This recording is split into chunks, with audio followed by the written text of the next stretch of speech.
സ്വാഭാവികം മനസ്സിലാകും. പക്ഷേ ആ ട്രോഫി ഉയർത്തുന്നതിന് മുമ്പേ അവിടെ പല കാലി സീറ്റുകളും വന്നത് കുറച്ച് വിഷമം ഉണ്ടാക്കുന്ന ഒരു കാര്യം കൂടി തന്നെയാണ്. പക്ഷേ ഇപ്പോൾ പല വ്യക്തികളുടെയും പല പ്രധാനപ്പെട്ട പേഴ്സണാലിറ്റീസിൻ്റെയും ഒക്കെ പ്രതികരണങ്ങൾ സോഷ്യൽ മീഡിയയിൽ വന്നുകൊണ്ടിരിക്കുകയാണ്. എന്തായാലും പ്രധാനമന്ത്രി നരേന്ദ്രമോദിയുടെ ഒരു ട്വീറ്റ് വന്നിട്ടുണ്ട്. Champions, congratulations to the Indian team on winning the ICC Men's T20 World Cup. This remarkable triumph reflects exceptional skills, determination and teamwork. They have shown outstanding grit through the tournament. This victory has filled every Indian heart with pride and joy. Well done Team India എന്നാണ് പ്രധാനമന്ത്രിയുടെ tweet വന്നിരിക്കുന്നത്. അപ്പോൾ സ്വാഭാവികമായിട്ടും ഓരോ celebrities, രാഷ്ട്രീയ നേതാക്കൾ എല്ലാവരും തന്നെ ഇന്ത്യൻ ടീമിന് അഭിനന്ദനം അറിയിച്ചുകൊണ്ട് തന്നെ സോഷ്യൽ മീഡിയയിൽ സമൂഹ മാധ്യമങ്ങളിലൊക്കെ രംഗത്തെത്തുന്ന കാഴ്ച ഒക്കെ തന്നെ വരുന്നുണ്ട്. ഇപ്പോൾ പൃഥ്വിരാജ് സുകുമാരനാവട്ടെ സഞ്ജു സാംസണെ പുകഴ്ത്തിക്കൊണ്ടൊരു നീണ്ട ഫേസ്ബുക്ക് പോസ്റ്റ് തന്നെയാണ് ഇട്ടേക്കുന്നത്. അദ്ദേഹം ഒരു പ്രധാനപ്പെട്ട പോയിന്റ് അതിനകത്ത് പറയുന്നത് 1998 ഷാർജ കപ്പിൽ സച്ചിൻ ടെണ്ടുൽക്കറിൻ്റെ ആ ഒരു മത്സരത്തിന് ശേഷം ഒരു 3 പതിറ്റാണ്ടുകൾ കഴിഞ്ഞ് സഞ്ജു സാംസണിൻ്റെ ഈ പ്രസൻറ്റേഷനിൽ സച്ചിൻ്റെ പേര് പറയുമ്പോൾ അതിനകത്ത് ഓരോരോ രീതിയിൽ സച്ചിനും സഞ്ജുവിനെ നമുക്ക് ഒരുമിച്ച് കൂട്ടി വായിക്കാമെന്നും പറയുന്നു. 3 നോക്കൌട്ട് മത്സരങ്ങളിൽ 3ലും ഗംഭീരമായ innings Sanju Samson take a, പൊളിക്ക് അനിയ എന്ന് തന്നെയാണ് പൃഥ്വി പറയുന്നത്. ബ്രാക്കറ്റിൽ ചേട്ട എന്നും ഇട്ടിട്ടുണ്ട്. രമേശ് പിഷാരടി ഒരു കോമഡി രീതിയിൽ ഒരു പോസ്റ്റ് ഇട്ടിട്ടുണ്ട്. ഇന്ത്യൻ ടീമിലെ പിള്ളേർ സീസ് കൂടി വണ്ടികളും കൊണ്ട് ഇറങ്ങിയിരിക്കുകയാണ്. ന്യൂസിലൻഡ് ടീമിന് കാട്ടാക്കട മില്ലിട്ടക്കിലെ മോഹനെയും പട്ടാളത്തിൽ ജോലിയുള്ള ചന്ദ്രനെ അറിയില്ല എന്ന് രമേശ് പിഷാരടി പറയുന്നുണ്ട്. പാൻ ഇന്ത്യൻ ബ്രാഞ്ച് എന്ന ഇപ്പോൾ ഇൻസ്റ്റഗ്രാമിൽ തരംഗമായി നിൽക്കുന്ന അവരുടെ ആ ഡയലോഗ് കോട്ട് ചെയ്തുകൊണ്ടാണ് രമേശ് പിഷാരടി ഇന്ത്യൻ ടീമിനെ അഭിനന്ദനം അറിയിക്കുകയും ചെയ്യുന്നത്. എന്തായാലും കഴിഞ്ഞ ഒരു കാര്യം കൂടെ പറയാം. 2024 കഴിഞ്ഞ വേൾഡ് കപ്പിൽ സൈഡിലായിരുന്നു. ഇത്തവണ മെയിൻ ഹീറോ ആടാ സഞ്ജു ആടാ. ആ മെയിൻ ഹീറോ കഴിഞ്ഞ 2024 T20 ലോകകപ്പിൽ ഒരു മത്സരം പോലും കളിച്ചില്ല. പക്ഷേ ആ ടീം വലം വയ്ക്കുന്ന സമയത്ത് സഞ്ജു സാംസൺ നമുക്ക് ഏറ്റവും സൈഡിൽ കാണാം. ആ സൈഡിൽ ഒരു മനുഷ്യൻ നിപ്പുണ്ട്. പക്ഷേ ഇന്ന് അയാൾ മെയിൻ ആടാ, പ്ലെയർ ഓഫ് ദി ടൂർണമെൻ്റ് ആടാ എന്ന് വീണ്ടും പറയുന്നു. എന്തായാലും ഫേസ്ബുക്കിൽ തരംഗമായി മാറുന്നു. സ്വാഭാവികമായിട്ടും സഞ്ജു സാംസണും അദ്ദേഹത്തിൻ്റെ പ്രകടനങ്ങളും നിൽക്കുന്നു. സാരംഗ്, അവിടെ നമുക്ക് കൂടുതൽ കിട്ടുമോ, പ്രതികരണങ്ങൾ കിട്ടുമോ?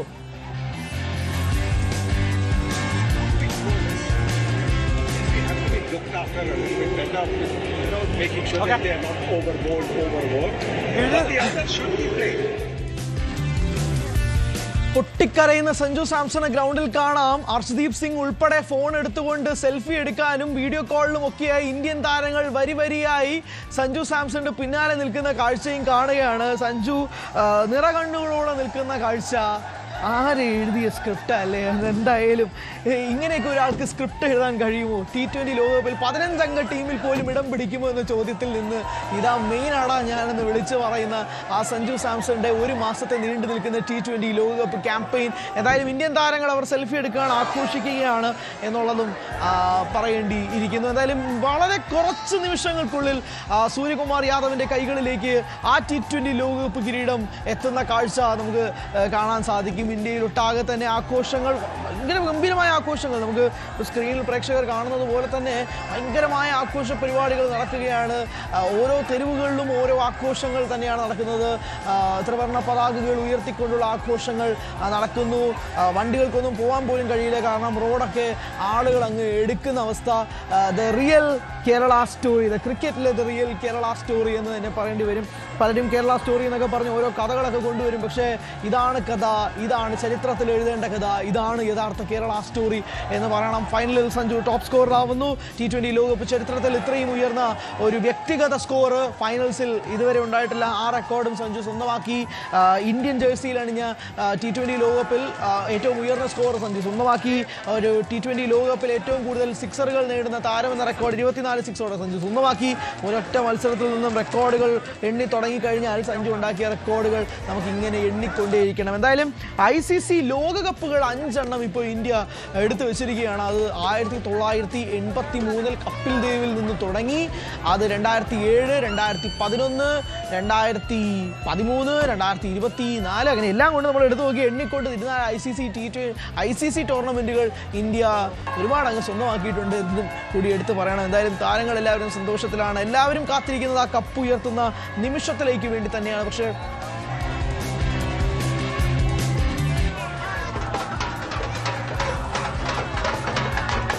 എന്തായാലും ആജ്ഞയിലേക്ക് ഞാൻ ഒന്നുകൂടെ പോവാണ്. ആജ്ഞ ആളുകൾ കുറവാണ് എന്ന് മനസ്സിലാക്കുന്നു. പക്ഷേ എന്നാൽ പോലും ചരിത്രപരമായ ഐതിഹാസിക വിജയമാണ്. നമുക്ക് ഉള്ളവരിൽ നിന്നും പ്രതികരണങ്ങൾ നേടാൻ കഴിയുമോ?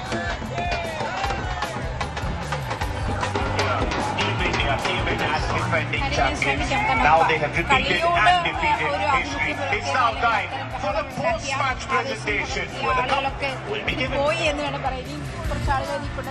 Indeed, ladies and gentlemen, welcome to the post-match presentation after the final of this ICC Men's T20 World Cup 2026. We've had a magnificent tournament, and what a finale we've had in this great stadium. Yes, എന്തായാലും മനസ്സിലാവും ആജ്ഞ. അവിടെ ഒരുപാട് ശബ്ദമുണ്ട്, നമുക്കത് clear അല്ല എന്നത് കൂടി എടുത്തു പറയണം. എന്തായാലും പോസ്റ്റ് മാച്ച് പ്രസൻറ്റേഷൻ അവിടെ ഹർഷ ബോഗ്ലയുടെ നേതൃത്വത്തിൽ നടക്കുകയാണ്. പക്ഷേ ഇവിടെ ഇന്ത്യൻ ജനതയുടെ നേതൃത്വത്തിൽ ഓരോ തെരുവുകളിലും ആഘോഷങ്ങൾ നടക്കുകയാണ്. എന്തായാലും ഇത് ഇന്ത്യ മാത്രം ജയിച്ചതിൻ്റെ ഒരു സന്തോഷമല്ല, അതിനേക്കാൾ ഉപരി ഇരട്ടി മധുരം, ഇരട്ടി സന്തോഷം സഞ്ജു വിശ്വനാഥൻ സാംസൺ ലൈം ലൈറ്റിൽ ഇങ്ങനെ തിളങ്ങി നിൽക്കുമ്പോൾ തന്നെയാണ്. സാരംഗ് അവിടെ ബൈറ്റ് എടുക്കുന്ന സമയത്ത് ഒരു വ്യക്തി പറഞ്ഞൊരു വാചകമുണ്ട്, അതായത് അടുത്ത വർഷം ഏകദിന ലോകകപ്പ് നടക്കും, ആ ടീമിൽ സഞ്ജുവിൻ്റെ പേരുണ്ടാവണം, അവിടെ ന്യൂസ് 18 വന്ന് റിപ്പോർട്ട് ചെയ്യണമെന്ന് പറയുമ്പോൾ അതൊക്കെ ഇനി എങ്ങനെയാകും ഉണ്ടാവുക എന്നൊന്നും അറിയത്തില്ല. പക്ഷേ സഞ്ജു ഡിസേർവ്സ് എ സ്പോട്ട്. 31 വയസ്സാണ് സഞ്ജുവിന്. പൃഥ്വി ആ പോസ്റ്റിൽ ഇട്ടതുപോലെ തന്നെ ഇനിയും 7-8 വർഷങ്ങൾ സഞ്ജുവിന് ഉണ്ട് കരിയർ. പക്ഷെ എങ്ങനെയൊക്കെ ആയിരിക്കും? T20 ഒതുങ്ങുമോ? ഏകദിനത്തിൽ സെഞ്ചുറി അടിച്ചിട്ട് വീണ്ടും തഴയുന്ന സാഹചര്യം, വീണ്ടും തഴഞ്ഞു, മാറ്റി നിർത്തി, അവസാനം ഗതികെട്ട് ടീമിലേക്ക് വിളിക്കേണ്ടി വന്നു. And he showed his pride എന്നത് തന്നെയാണ് സഞ്ജുവിൻ്റെ കഥയിൽ പറയാനുള്ളത്. വേണ്ട രീതിയിൽ കളിച്ചു എന്നതല്ല, ടീമിന് ആവശ്യമുള്ളപ്പോൾ കളിച്ചു എന്നതല്ല, ടീമിന് അയാളില്ലാതെ പറ്റാണ്ടായി, ജയിച്ചേ പറ്റുള്ളൂ എന്ന് പറഞ്ഞപ്പോൾ സഞ്ജു ഇല്ലാതെ നടക്കില്ല എന്ന് പറഞ്ഞതാണ്. നമുക്ക് അറിയാവുന്ന കഥയല്ലേ, ഇതിനകത്ത് എന്തെങ്കിലും ഉപ്പും പുളിയും ചേർത്തിട്ടുണ്ടോ? ഇതൊക്കെ നടന്ന സംഭവങ്ങളല്ലേ. സൗത്ത് ആഫ്രിക്കയ്ക്കെതിരെ അമ്പേ പരാജയപ്പെട്ടപ്പോൾ ടീം ഒന്നാകെ മാറ്റി സഞ്ജു ടീമിലേക്ക് വരണമെന്ന് വിളിച്ചത് ഇതേ ടീം തന്നെയല്ലേ. അവസാനം ഇതാ 3 കൺസിസ്റ്റൻസി. എല്ലാവരും സഞ്ജുവിനെ പറ്റി വിമർശകർ പറഞ്ഞിരുന്നൊരു വാചകമാണ് കൺസിസ്റ്റൻസി. സഞ്ജു കൺസിസ്റ്റൻ്റ് അല്ല. ഒരു മത്സരത്തിൽ 50 അടിച്ചാൽ അടുത്ത മത്സരത്തിൽ 10 അടിക്കും, അടുത്ത മത്സരത്തിൽ 100 അടിച്ചാൽ അതിൻ്റെ അടുത്ത മത്സരത്തിൽ 0 അടിക്കും. കൺസിസ്റ്റൻസി എന്താണെന്ന് സഞ്ജുവിനെ പഠിപ്പിക്കാൻ നോക്കി, സഞ്ജു അത് തിരിച്ച് പഠിപ്പിച്ചു തരുന്ന അവസ്ഥ. 3 മത്സരങ്ങളിൽ 80+ റൺസ് പോരെ കൺസിസ്റ്റൻസി എന്ന് തൻ്റെ SG ബാറ്റ് കൊണ്ട് ചോദിക്കുകയാണ് സഞ്ജു സാംസൺ. അത് തന്നെയാണ് നടക്കുന്നത്. എന്തായാലും വളരെ കാത്തിരുന്ന നിമിഷം. അഹമ്മദാബാദ് നരേന്ദ്രമോദി സ്റ്റേഡിയത്തിൽ ആ ട്രോഫി ഉയർത്താൻ വേണ്ടി സൂര്യകുമാർ യാദവും തൻ്റെ ബാക്കിയുള്ള 14 അംഗങ്ങളും ചേർന്ന് എത്തുന്ന സാഹചര്യം. കയ്യടികൾ കൊടുക്കണം കോച്ച് ഗൗതം ഗംഭീറിന്. കാരണം ഗംഭീർ ഈ ടൂർണമെൻറ്റ് തുടങ്ങുന്നതിന് മുമ്പ് വല്ലാത്ത പ്രഷറിൽ തന്നെയായിരുന്നു. ഗംഭീറിനെ സാക്ക് ചെയ്യണം, സാക്ക് ഗംഭീർ എന്ന ഹാഷ്ടാഗ് ട്വിറ്ററിൽ ഉൾപ്പെടെ തരംഗമായി നിന്ന കാഴ്ചയുണ്ടായിരുന്നു. പ്രത്യേകിച്ച് ടെസ്റ്റിലൊക്കെ വൈറ്റ് വാഷ് അടിച്ചുകൊണ്ട്, ഹോം സോയിൽ വൈറ്റ് വാഷ് അടിച്ചിരുന്ന സമയത്ത് വേറെ വഴിയില്ലാതെ ഗംഭീറിനെ മാറ്റണം, എന്നാൽ മാത്രമേ ഇന്ത്യ തേരോട്ടം തുടരുകയുള്ളൂ എന്ന് പറഞ്ഞിരുന്നു. പക്ഷേ റെഡ് ബോൾ ക്രിക്കറ്റിൽ ഇന്ത്യക്ക് വലിയ നേട്ടങ്ങളൊന്നും ഇല്ല, അത് വാസ്തവമാണ്. പക്ഷേ വൈറ്റ് ബോൾ ക്രിക്കറ്റിൽ ഗംഭീർ അളന്നു കുറിച്ച് തന്നെയാണ് ഈ ടീമിനെ നയിച്ചിരിക്കുന്നത് എന്നതും കൂടി എടുത്തു പറയണം. ഓരോ വിജയത്തിലും അയാൾ ആനിമേറ്റഡ് ആവുന്നത് നമ്മൾ കണ്ടു. സാധാരണ ഗംഭീർ തൻ്റെ ഇമോഷൻസ് എല്ലാം ഉള്ളിലൊതുക്കുന്ന വ്യക്തിയാണ്.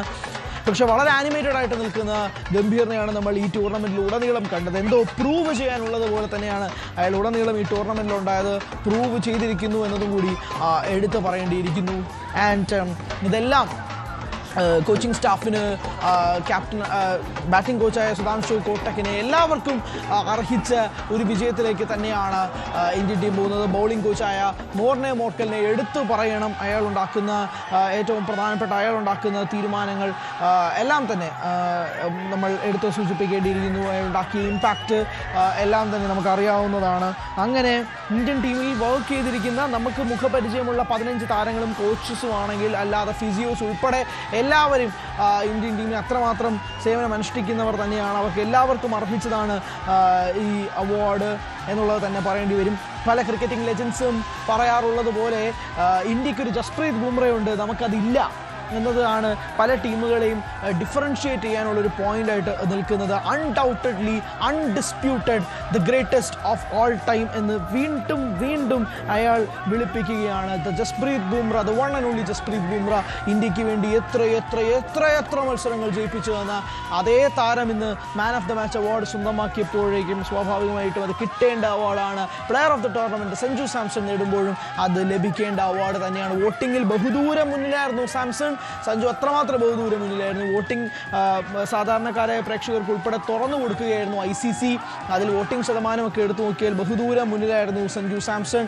ഇത് ഈ T20 ലോകകപ്പൊക്കെ ജയിച്ചു കഴിഞ്ഞിട്ട് ഇനി അടുത്ത മാസത്തിലേക്ക് ഫ്രാഞ്ചൈസി ക്രിക്കറ്റ് വരാൻ പോവാണ്, IPL ഒക്കെ വരാൻ പോവാണ്. അന്ന് ഇത് ഓരോ ലീഗുകളായിട്ടൊക്കെ ഓരോ പ്ലേയേഴ്സും മാറുമ്പോൾ അതുണ്ടാക്കുന്ന വീറും വാശിയും അത് ചെറുതൊന്നുമല്ല. എന്തായാലും 3 time T20 world cup champions India 2007 ധോണിയിൽ നിന്ന്, 2024 രോഹിത് ശർമ്മയിൽ നിന്ന്, 2026 സൂര്യകുമാർ യാദവിൽ നിന്നും. ചുറ്റുമുള്ള ടീം പ്ലേയേഴ്സിനെ നോക്കിയാൽ Varun Chakravarthy, Kuldeep Yadav, Tilak Varma, Axar Patel the vice captain, Abhishek Sharma, Arshdeep Singh, Jasprit Bumrah, Rinku Singh, Mohammed Siraj, Sanju Samson, Tilak Varma, Shivam Dube and എല്ലാവരും കൂടെ ചേർന്ന് നടത്തിയ ഒരു വലിയ തേരോട്ടം തന്നെയാണ് നടക്കുന്നത് എന്നതുകൂടി എടുത്ത് സൂചിപ്പിക്കേണ്ടിയിരിക്കുന്നു. എന്തായാലും ചാമ്പ്യൻസ് ഇന്ത്യയാണ്. എന്തായാലും ന്യൂസിലൻഡ് ഇപ്പോൾ റണ്ണേഴ്സ് അപ്പിൻ്റെ അവരുടെ മെഡൽ വാങ്ങിക്കൊണ്ടിരിക്കുകയാണ്. അഹമ്മദാബാദ് സ്റ്റേഡിയം നിറഞ്ഞു കവിയുകയാണ്. നീലക്കടലാണ് അഹമ്മദാബാദ് സ്റ്റേഡിയത്തിൽ സംഭവിച്ചുകൊണ്ടിരിക്കുന്നത്. ഇത്രയും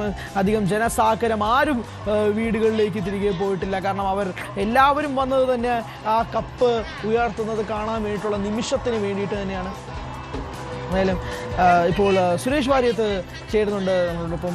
സുരേഷ് വാര്യത്ത്, നമ്മൾ പ്രതീക്ഷിച്ചതുപോലെ തന്നെ ഇന്ത്യ ഒരു വൺ സൈഡഡ് ഗെയിം, അതിനപ്പുറത്തേക്ക് ഒന്നുമില്ല. It's completely a one sided game. New Zealand ബാറ്റിങ്ങിന് ഇറങ്ങിയപ്പോൾ തൊട്ട് തന്നെ അവർക്ക് താളം തെറ്റി. മൂന്നാമത്തെ ഓവർ ആദ്യത്തെ വിക്കറ്റ് പോയപ്പോൾ തൊട്ട് അവർ ചീട്ട് കൊട്ടാരം പോലെ തകർന്നു. അങ്ങനെ 96 റൺസിന്റെ മഹാവിജയം. കൂട്ടത്തിൽ ചെറി ഓൺ ദ കേക്ക് പോലെ Sanju Samson player of the tournament. അതെ, ഡോമിനേറ്റിംഗ് കംപ്ലീറ്റ് വൺ സൈഡ് ഗെയിമായി പോയി.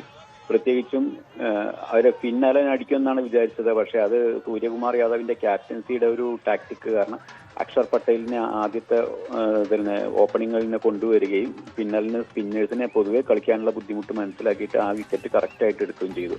അത് തന്നെയായിരുന്നു ആ കളിയുടെ ടേണിംഗ് പോയിന്റ് ആയിട്ട് തുടങ്ങിയത്. Player of the tournament Sanju Samson ആണ്. വെറും 5 ഇന്നിംഗ്സുകളിൽ നിന്നാണ് അദ്ദേഹം സ്വന്തമാക്കുന്നത്.